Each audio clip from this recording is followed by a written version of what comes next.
นหิมะตกแรงมากนะคะเบิ่งนึกว่าหมอกนะคะนี่มองไม่เห็นทางเลยค่อยๆขับ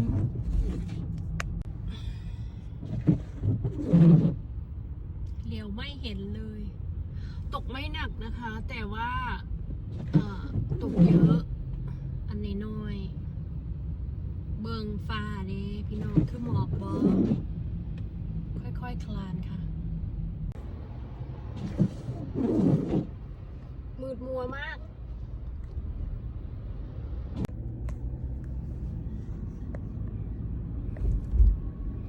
นี่คือบรรยากาศตอนนี้นะคะมืดไปเหมือนเห็นมั้ยไม่เห็นอะไรเลย